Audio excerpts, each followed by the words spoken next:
3. Tito capítulo 3. Y vamos a ver versículos 7 en adelante. Vamos a hacer una recapitulación. La carta de Tito fue escrita para que enseñara o incluir a la iglesia con el propósito de que pudieran vivir la vida como creyentes. Es decir, que era una carta más que todo pastoral, ¿verdad? Donde el pastor iba a incluir a los hermanos dentro de la iglesia. El propósito principal era que los creyentes aprendieran a vivir su vida práctica, porque ya eran salvos y habían sido justificados por la gracia de Dios, pero había también dentro de la iglesia algunos judíos que querían pervertir el evangelio y metiendo algunas doctrinas falsas con respecto a las enseñanzas que el apóstol Pablo había dado a la iglesia. Entonces, el cuidado de la iglesia es fundamental, es importante. Cuando los creyentes tenemos la sana doctrina, debemos de tener cuidado entonces que esa doctrina se mantenga, ¿verdad? Porque uno de los grandes problemas hoy en día es que las iglesias son como una obra fluctuante, ¿no? Llevadas por doquiera o por cualquier viento de doctrina. Y surgen nuevas, algunos le dicen nuevas olas, ¿verdad? Y a otros les dicen, bueno, movimientos religiosos, y a otros nuevas funciones y cosas parecidas, que simplemente han surgido con el propósito de destruir la verdadera doctrina a través de falsas doctrinas.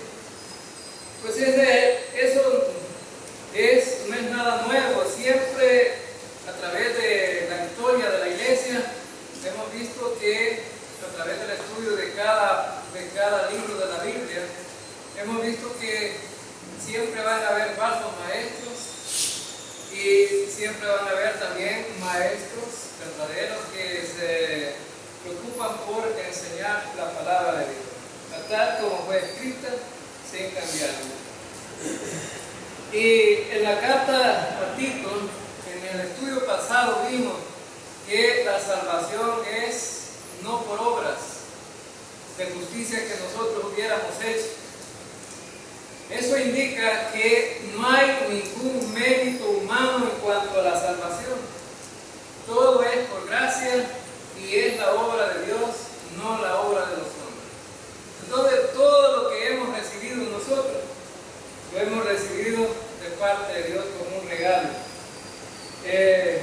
Y hemos venido viendo también la vida práctica de los creyentes en cuanto a la relación de los creyentes, tanto de los ancianos como de los jóvenes, de las mujeres, las hembras jóvenes y todo eso, ¿no? Con el propósito de que dentro de la iglesia todos conocieran verdaderamente qué es lo que debe practicarse dentro de la iglesia. O sea que hay mensajes para todos. En este caso hemos llegado pues a la parte del capítulo 3 donde el apóstol ha explicado que debemos de respetar a las autoridades, debemos de respetarnos unos con los otros como creyentes, no hablar de los hermanos, ni ser pendencieros, sino más bien a tratarlos amablemente. Y esta es pues algo que pues deben evidenciar no solamente los creyentes de aquel tiempo, sino ahora también. Y entonces a Tito también le aconseja el apóstol Pablo que él debe de ser ejemplo de los demás. Es decir, todos creyentes deberíamos de ser ejemplo de otros creyentes, ¿verdad? Y él pone el ejemplo aquí de que antes éramos como la gente del mundo, ¿no? Pendencieros y hacíamos todas las cosas que el mundo, pero antes, ahora significa entonces que ahora no deberíamos de hacer. Y luego entonces, como antes, nosotros hacíamos cosas que era a través de lo que el mundo nos hacía practicar. Ahora dice, la gracia de Dios se ha manifestado para salvación. Debido a ese problema que teníamos en el pasado del pecado, ahora la gracia de Dios se ha manifestado para salvación. Es decir, la bondad de Dios, es decir, ese fue el propósito de Dios, porque Él es bueno, ¿verdad? Y por eso se manifestó para salvar a los pecadores. Y nos salvó no por obras de justicia, sino más bien nos salvó por medio del lavamiento de la regeneración, es decir, por haber nacido de nuevo. Nacer de nuevo significa ser nuevas criaturas, es decir, tener un nuevo nacimiento. No tanto el nacimiento físico, sino el nacimiento espiritual que todos pues necesitábamos tener para terminar de una vez y para siempre con el problema del pecado, que nos mandaba directamente a ser condenados. Y entonces llegamos al versículo 6 y dice que, bueno, que Él, por el lavamiento, por el Espíritu Santo, que Él derramó sobre nosotros abundantemente por medio de Jesucristo, nuestro Salvador. Ahora, significa entonces que el Espíritu Santo en el momento de creer viene sobre nosotros y somos bautizados y recibimos el Espíritu. Entonces, el Espíritu, la acción del Espíritu en nuestra vida empieza ahí en el momento de la salvación. Viene el Espíritu y ahora, en el momento de haber confiado en Cristo, recibimos el Espíritu y tenemos pues muchas cosas que a través del Espíritu tenemos, ¿no? Hemos sido sellados, hemos sido colocados en el cuerpo de Cristo y el Espíritu Santo habita en nosotros, es decir, el Espíritu Santo ahora está en los creyentes por haber confiado en Cristo. Y a partir de ahí, el apóstol Pablo explica a Tito, a partir de ahí, ustedes deben de vivir una vida piadosa. Una vida piadosa. Fíjense bien que en el capítulo 2, ya lo explicaron, pero dice que en el versículo 11, porque por la gracia de Dios se ha manifestado trayendo salvación a todos los hombres y enseñándonos que negando la impiedad y los deseos mundanos, vivamos en este mundo sobria, justa y piadosamente. Tres maneras de vivir. Sobria, personalmente, cada creyente debe de estar en equilibrio con su vida cristiana, es decir, no dejar que lo domine el pecado, así como el alcohol controla la vida de los alcohólicos, ¿verdad? Y cuando una persona alcohólica es dominada por el alcohol, está totalmente derrotada. Pero cuando la persona deja de tomar, entonces toma el control otra vez. Entonces el Espíritu toma el control del creyente y nosotros podemos vivir sobria. Ahora entonces, de una manera sobria.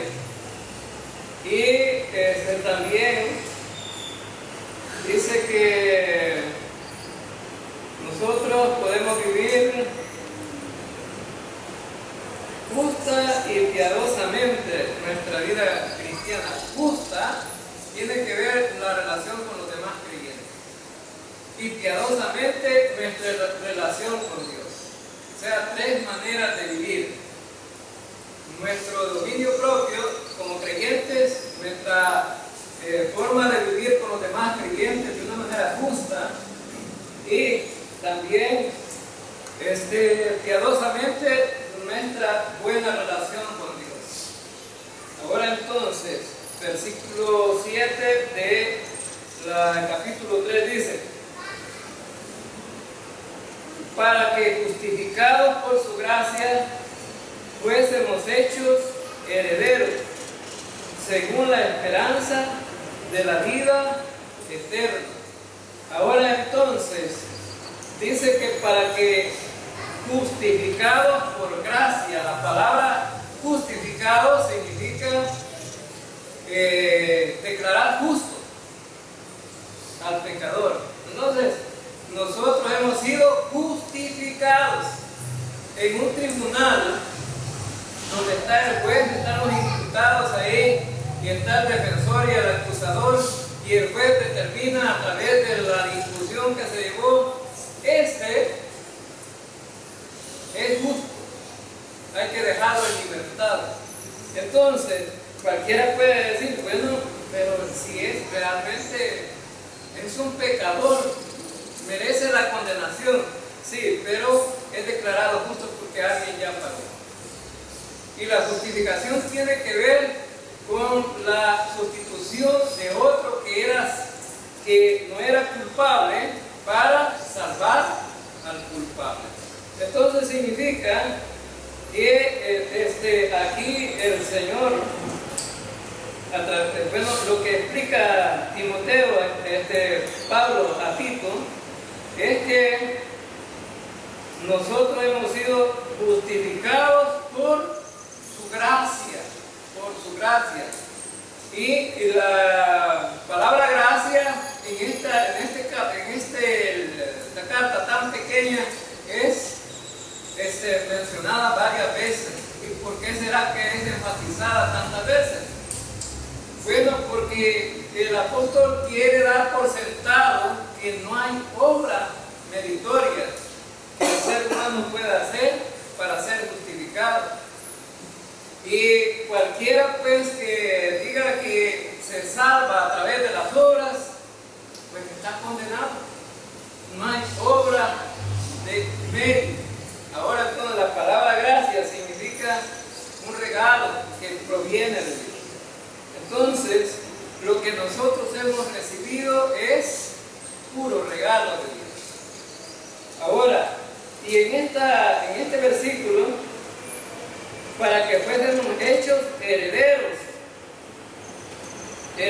según la esperanza de la vida eterna. ¿Y qué es un heredero? Un heredero es alguien que recibe una herencia. Ahora entonces, nosotros somos herederos, pero usted podría preguntar, ¿y qué es lo que heredamos nosotros? ¿Qué es lo que heredamos? Fíjense bien que somos herederos con Cristo. Entonces significa que heredamos ¿qué? Todo lo que tiene Cristo. Lo heredamos nosotros también, pero aquí es específico y él dice la vida eterna. Ahora entonces, significa entonces que por la gracia de Dios nosotros heredamos la vida eterna. Entonces esa es la herencia mejor que podemos haber recibido cada uno de los creyentes, porque una de las situaciones más difíciles de entender de los creyentes hoy día es si tienen seguridad de la vida eterna. Bueno, por lo menos nosotros en esta iglesia ya no tenemos esa tendencia a negar que nosotros podemos perder la salvación, pero hay muchas iglesias que están diciendo que la salvación se pierde y que nadie está seguro de la vida eterna. Y si le preguntamos acerca de la vida eterna, solo Dios lo sabe. Entonces, y si alguien dice que es creyente y dice que solo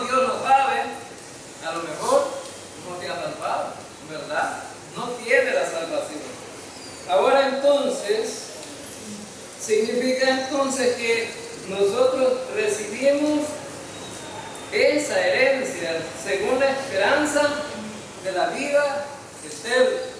Pero aquí la esperanza no es como, bueno, como decir la esperanza no llena pero mantiene. Aquí la esperanza debe de llenar. Debe de llenar la expectativa de la fe de los creyentes.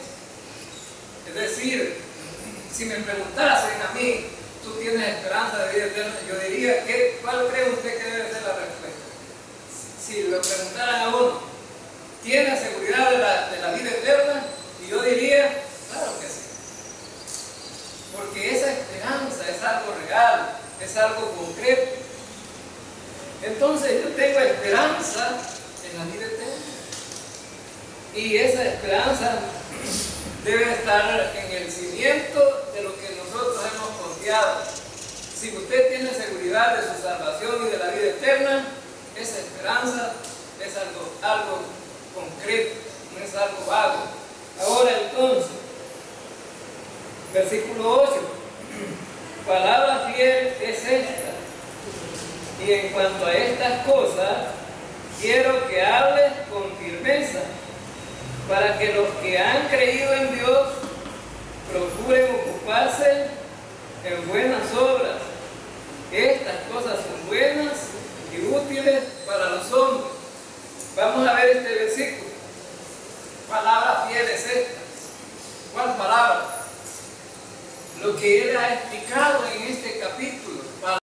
Palabra fiel es esta. Fíjense bien que empezó ahí pero sobre todo el versículo 6 al versículo 8. Es decir, a partir de ese versículo 6 debemos de enfatizar este mensaje.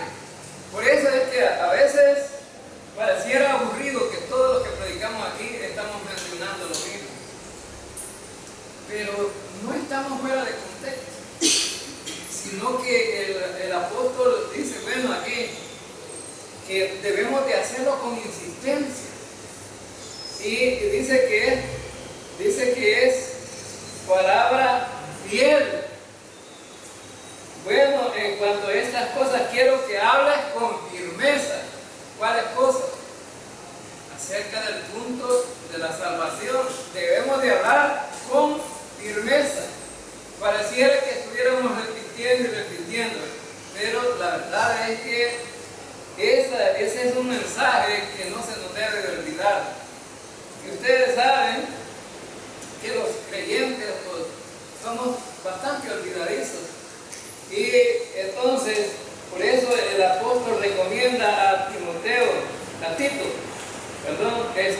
habla con firmeza para que los que han creído, ¿para quién es el mensaje?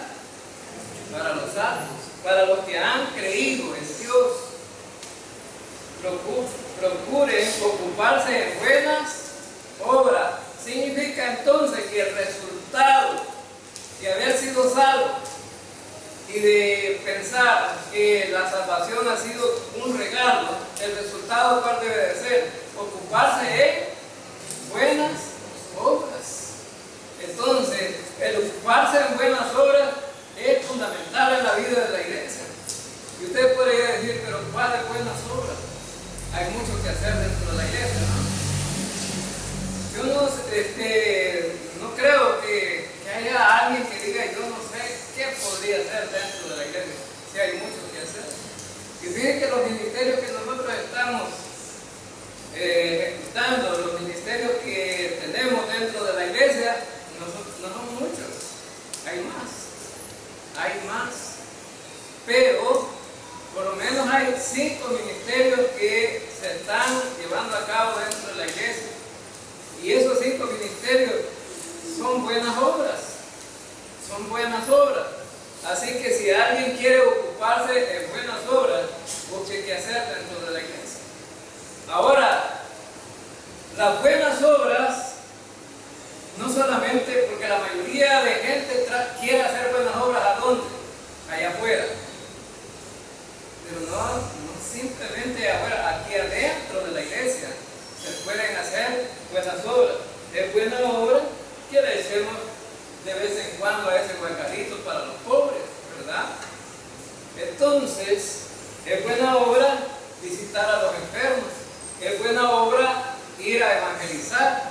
Es buena obra enseñar a los niños, es buena obra cuidar a los niños, es buena obra, bueno, hay mucho que hacer.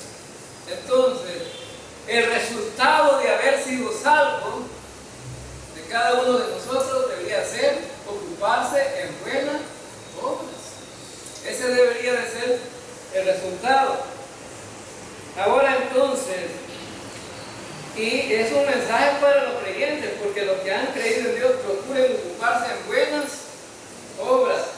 ¿Y qué termina diciendo el versículo? ¿Qué termina diciendo? Estas cosas son buenas. Entonces significa que ocuparse en buenas obras, desde el punto de vista de Dios, es algo bueno. Es algo bueno. Entonces, y si alguien se interesa en qué hacer dentro de los ministerios de la iglesia, el Señor va a decir, bueno, que es bueno lo que están haciendo. Y útiles para los hombres, útiles para los hombres. Fíjense bien, que el que hace la buena obra, ¿a quién va a beneficiar? A otros, útiles para los hombres. Entonces, siempre que vamos a hacer una buena obra, no pensemos en nosotros, pensemos en el beneficio de otros que van a obtener el beneficio. Ahora entonces, es claro entonces que cada uno de nosotros, por haber sido salvos por gracia y por haber confiado en Cristo y por no por obras meritorias, entonces el resultado debería de ser que cada uno de nosotros estuviera sirviendo al Señor. Bien, entonces no hay duda que la Escritura nos manda en la vida práctica, bueno, más que todo esta carta es muy práctica. O sea, esta carta es muy práctica, es decir, hay que hacer las cosas. Fíjense que bien vimos en que la santificación debe ser práctica. Lo que vimos acerca de la santificación, los 3 puntos de la salvación están en el capítulo 2. La salvación del poder del pecado, de la esclavitud del pecado, del poder del pecado y la presencia del pecado, se ven claramente ahí. Ahora entonces, pero hay dos cosas que ya las tenemos. Dos cosas, ya las tenemos, porque hemos confiado en Cristo y porque hemos sido santificados a través de la muerte de Cristo, pero hay una parte práctica que necesitamos tener constancia todos los días, en la vida del creyente. Ahora entonces, él dice, bueno, trata de vivir la vida práctica haciendo obras buenas. Versículo 9. Pero evita controversias necias, genealogías, contiendas y discusiones acerca de la ley, porque son sin provecho y sin valor. Ahora entonces, una recomendación para Tito de aquí, mire, con los necios que hay dentro de la iglesia, porque estos creyentes estaban dentro de la iglesia, ¿no? Con esos necios que están dentro de la iglesia, evita hablar de genealogía, es decir, los judíos eran una costumbre judía, que de la genealogía del Antiguo Testamento hacían mitos y hacían sus cuentecitos y querían aplicarlos a la vida de la iglesia. Entonces, el apóstol dice, esas cosas son necias, no discutan sobre eso, no discutan sobre la ley. Fíjense bien, es que cuando se discute, alguien discute acerca de la ley y se confronta con la gracia, no va a haber acuerdo, no va a haber ningún acuerdo. Yo recuerdo que aquí fui a una tienda y el hombre que estaba cobrando me dice, ¿verdad que usted es pastor? Sí, le digo, pastor. Entonces, pero usted come carne. de vez en cuando puedo comprarla, le digo, me la como. Ahora entonces usted está fallando, que el Señor está quebrantando la ley.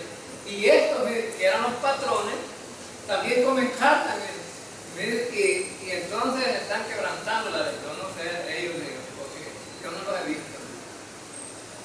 No, pero yo se lo digo, entonces lo vas a sacar del trabajo por estar acusando al patrón, le digo. Entonces, y le digo, hijo, pero saca la Biblia y en lugar de cobrar, agarraba la Biblia y decía a leer los textos. Y entonces, y el pasaje que sacaba es el de Romano, y el Romano dice que no debemos dice, si comemos para el Señor comemos y nos abstenemos de comer, para el Señor lo hacemos. Ahora entonces, significa entonces que era una discusión, y de repente llegó otro señor ahí y dijo que era católico también. Ustedes comen carne, están perdidos.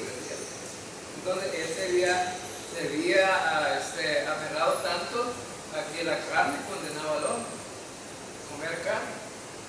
Entonces, y para estar discutiendo acerca de eso, eran cosas necias, no llevaba a ningún lado, como otro hombre que me dijo, ¿cómo murió Judas?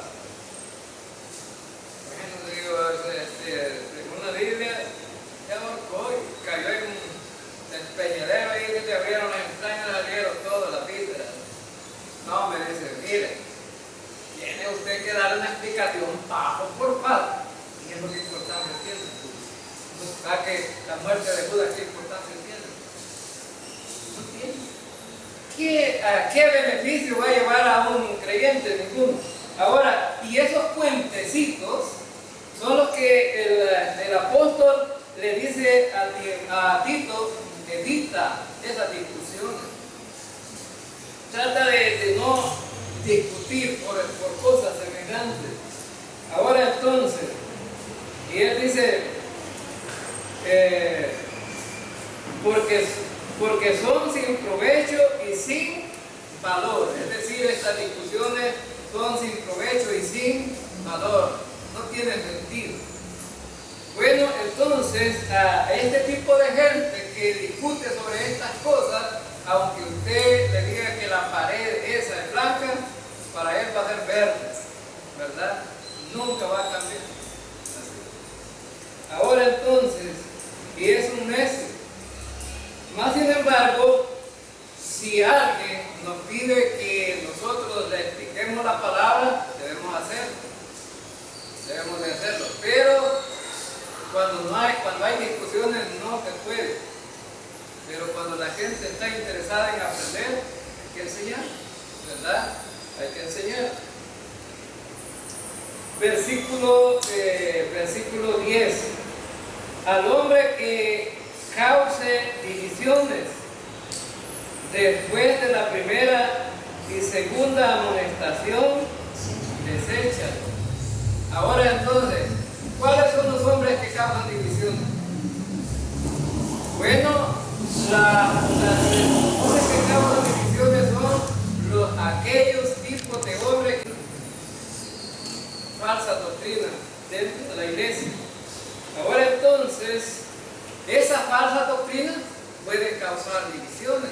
Entonces, la tarea del pastor y de los líderes para una persona así sería, mire, venga, la vamos a enseñar con la palabra, le vamos a mostrar que usted está equivocado y que debe de cambiar de su forma de pensar. Entonces, y si de la primera vez no entiende, le vuelve a llamar y le dice, mire, usted está equivocado, mire, le voy a enseñar con la palabra y cambie de su forma de pensar.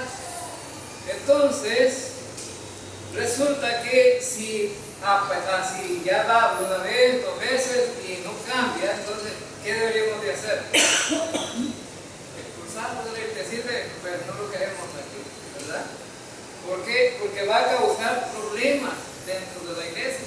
Y la gente puede decir, miren, qué hermanos más crueles esos, ¿verdad? Corrieron al hermano. Pero es una de las maneras por las cuales una de las personas que intenta dividir una iglesia hay que desechar. Ahora, ¿son buenas las divisiones, hermanos? No, no son buenas, pero la mayoría de iglesias aquí en El Salvador se multiplican por divisiones. Porque la gente no es tanto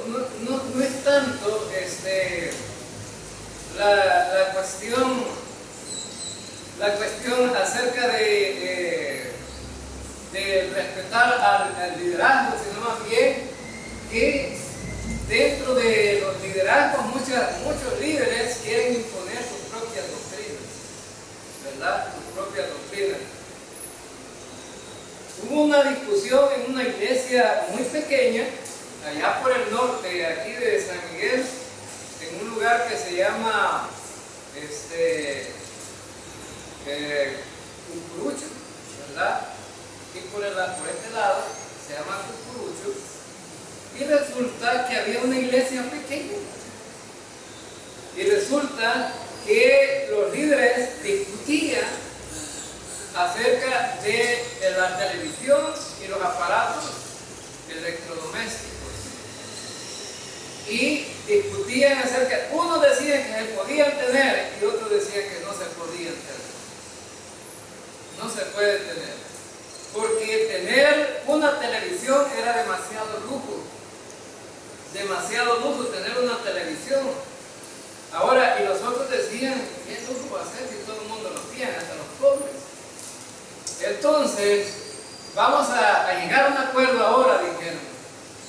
Y uno de los líderes dijo, yo voy a mandar a tirar la televisión a la poza de la Juana. Así se llamaba la poza de la Juana. Una poza muy honda. O sea, del río, del río Jalala, que pasa para allá. Entonces, resulta que los otros dijeron, no, nosotros no. Bien, entonces estaba un hombre que no era creyente oyendo la discusión.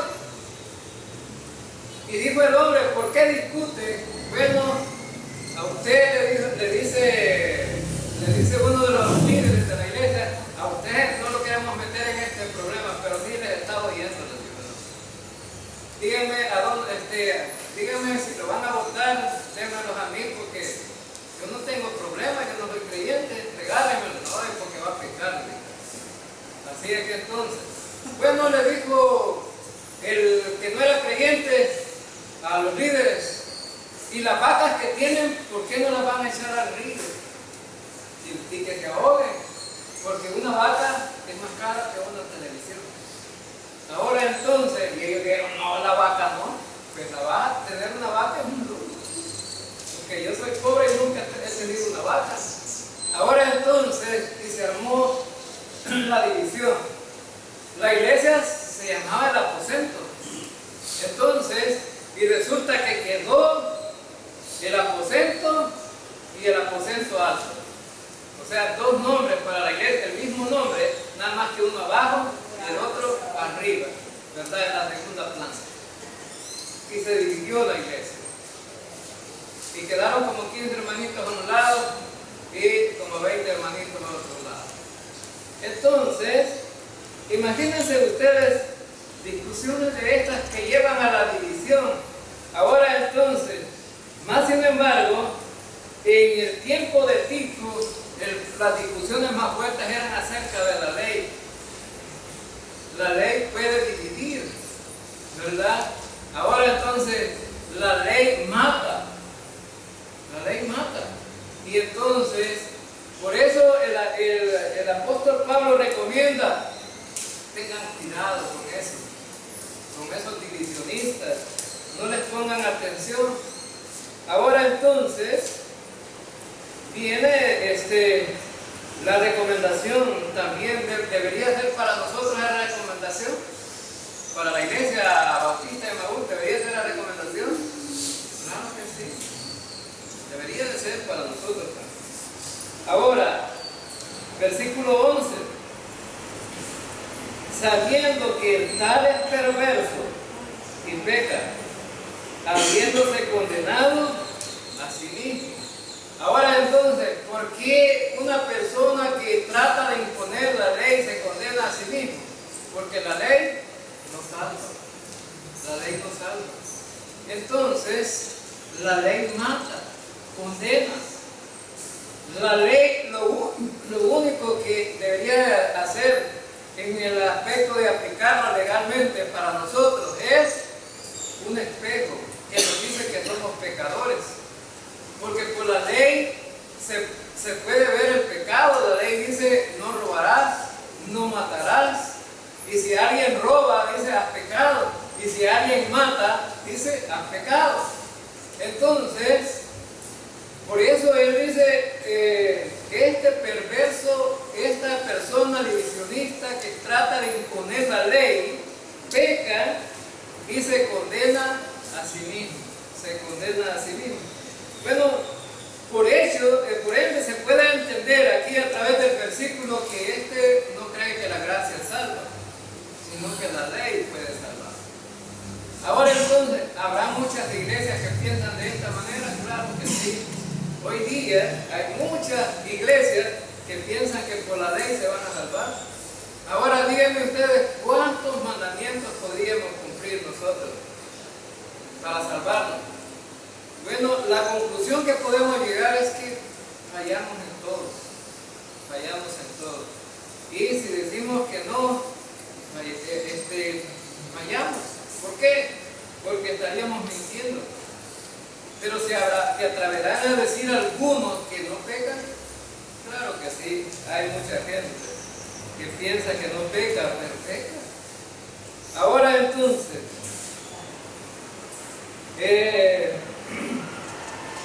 bien, entonces vemos aquí, a través de estos versículos que hemos visto hasta ahora, lo que en sí el apóstol trata de enfatizar es que debemos de insistir en la enseñanza de la gracia de Dios. La enseñanza de la gracia es fundamental. La gracia no simplemente salva, sino la gracia sirve para vivir la vida cristiana también. Por eso es insistente. Y fíjense bien, las cartas que le escribió Pablo, la primera a Timoteo, la segunda a Timoteo y la carta a Tito, se enfatiza en lo mismo. Y él dice: esto enseña. La palabra esto procura y enseña. Significa que le da insistencia a las mismas cosas. ¿Por qué? Porque la razón es que estas cosas tienen un peso fundamental doctrinal para la iglesia. Ahora entonces, versículo 12. Versículo 12. Cuando te envié a Atenas o a Tíquico, procura venir a mí en Nicópolis, porque he decidido pasar ahí el invierno. Significa que este Tito, ¿verdad? Tito no estaba distanciado con Pablo, y entonces dice: te voy a enviar a dos personas, a Artemas o a Tíquico. Cualquiera de esos dos iban a suplantar la posición que tenía Tito para que Tito pudiera venir a donde estaba el apóstol Pablo. Ahora entonces, significaba que estos varones de Dios se mantenían con ministerios preocupados. Estaban muy ocupados. Entonces, para poder sacar a un líder de una iglesia, tenían que enviar a otro. Y era importante, no dejar la iglesia sola. Es importante no dejar la iglesia sola. Cuando yo crecí en esta iglesia, como creyente, bueno, casi que no teníamos pastores estables aquí en esta iglesia. Yo no sé por qué la gente se iba tan rápido, pero en los primeros 2 o 3 años que empecé en esta iglesia, hubieron como 3 pastores. Así que, y bueno,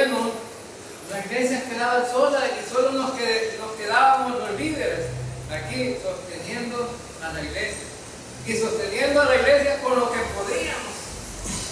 No habíamos seguido un instituto bíblico a estudiar simplemente la lectura de libros de teología nada más. Ahora entonces, más sin embargo, una de las grandes virtudes que tiene esta iglesia es que nunca se ha dividido. Nunca se ha dividido, es decir, esta iglesia se ha mantenido sana a pesar de las dificultades que ha enfrentado durante casi 50 años, ¿verdad? Y no ha habido divisiones. Entonces significa que a pesar de las dificultades doctrinales que teníamos antes, nos manteníamos ahí, con lo poco que teníamos, firmes. Ahora entonces, y es más, aquí trató de meterse muchas misiones a esta iglesia. Yo recuerdo que el hermano Fidel estaba de líder de la iglesia aquí, era el encargado de la iglesia, y vinieron de Chinameca a decirle que se pasaran para allá, ¿verdad? Entonces, y me dice el hermano, ¿y qué hacemos, hermano? ¿No? Y bueno, y resulta que el hermano dice, mira, puedo venir el domingo a predicar. El hermano, este pastor de ir de Chinameca, digo, puedo venir el domingo a predicar. Y entonces el hermano Fidel le dice que sí. Y entonces en el trayectoria, eso fue un domingo, en el trayectoria de la semana platicamos con el hermano y me dice, el hermano cree que es correcto lo que dicen. Y le digo, yo creo que no, digo, porque nosotros somos otra línea de bautistas. Y el hecho de que no tenemos pastor, pero usted que predica, o puedo predicar yo también. Entonces, y el hermano no hallaba cómo hacer. Entonces, háblele por teléfono y dígale que no. Nos pusimos de acuerdo que no. Entonces, imagínense ustedes, la gente solo ve las iglesias solas y ya trata de llegar y robarse las iglesias. Hay muchas misiones que así hacen. Bien, entonces, resulta que dice aquí que no se puede dejar la iglesia sola. Versículo 13. Versículo 13. Encamina con diligencia a Zenas, intérprete de la ley, y a Apolo, para que nada le falte. Otra cosa importante en este versículo 13, encamina con diligencia a Zenas, intérprete de la ley. A pesar de que había un intérprete de la ley, Zenas era un intérprete de la ley, no significaba que no podía estar en la iglesia, porque aplicaba la ley correctamente. Es decir, como nosotros estudiamos la ley aquí también, y le damos una aplicación correcta. La ley, que es simplemente el espejo para vernos que somos pecadores, es una manera de aplicarla correctamente. Ahora entonces, pero otra de las cosas importantes que tiene el versículo es que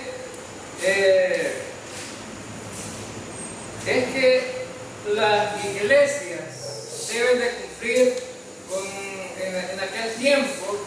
Los creyentes tenían que viajar a alguna distancia, tenían necesidades, y la recomendación de Pablo era ayúdele a encaminarlos. Significaba darle comida, o darle los pasajes, o darle una asistencia material para que los hermanos pudieran viajar y encaminarse a otro lado.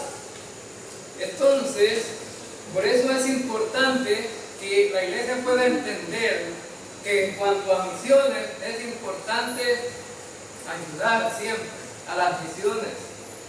Y nosotros como iglesia, nuestra misión simplemente es aquí cerca, pero si tuviéramos que viajar a otro pueblo y establecer una iglesia allá, la iglesia tendría que sostener este ministerio, ¿verdad? Entonces estos hermanos tenían ayuda mutua. Es decir, se ayudaban, las iglesias se ayudaban y ayudaban a los misioneros y a los líderes, a los pastores. También, bueno, y dice aquí, para que nada les falte, significaba que había necesidades, ¿no?, que sufrir. Había necesidades en las que ellos les podía faltar alguna cosa. Versículo 14. Versículo 14. Y que nuestro pueblo aprenda a ocuparse en buenas obras, atendiendo las necesidades apremiantes, para que no esté sin fruto. Ahora entonces, ¿a quién le llama nuestro pueblo aquí Pablo? ¿Quién es nuestro pueblo? La iglesia. Dice que la gente de la iglesia debe ocuparse en buenas obras, la iglesia, y ayudarle a los hermanos en Cristo. Pues esa es una buena obra. Entonces, es decir, y aquí estaba hablando acerca de Zenas y de Apolo, ¿no?, que estaban cumpliendo con una misión o con un trabajo misionero. Ahora, la iglesia debe ocuparse de buenas obras, ayudando a estos hermanos. Ahora, porque si atendía las necesidades, bueno, dice las necesidades apremiantes. No significa, hermanos, que también se van a sobrepasar los líderes de lo que necesitan. Necesidades apremiantes, es decir, aquello que es necesario, pues. Pero imagínense que la gente esté pidiendo carro, esté pidiendo un montón de cosas, ¿verdad? No tengo carro, hermanos, cómprenme uno. No, ¿verdad? Si la iglesia no tiene los recursos, ¿no? Una hermanita le decía a mi hermana, el pastor nos pide carro del año y quien se lo compra somos nosotros. Tenemos que dar una ofrenda mensual para comprar el carro al hermano. Ahora entonces, ¿qué extremo, verdad? ¿Qué extremo? Canadá, Usulután. Canadá, Usulután. El hermano Lucas Hernández le dijo a la iglesia: hermanos, yo ya estoy un poco cansado de visitar, porque solo a pie me toca todos los días que salgo a visitar, me acabo los zapatos, quiero una bicicletilla por ahí, una bicicleta, dijo el hermano. Y resulta que el domingo, vaya hermano, le tenemos la solución, y le llevaba un par de zapatos puros. Un par de zapatos puros le compraron, ¿verdad? No le compraron ni la bicicleta, no, que como que acaban los zapatos le compraron. Ahora entonces, ¿verdad? Qué extremo. Ahora entonces, pero realmente el hombre ya estaba anciano, necesitaba, ¿verdad? Una ayudita ahí. Y dice, también dice que para que no estén sin frutos. La persona que no hace buenas obras, ¿cómo está? Sin frutos. La persona que no hace buenas obras está sin frutos.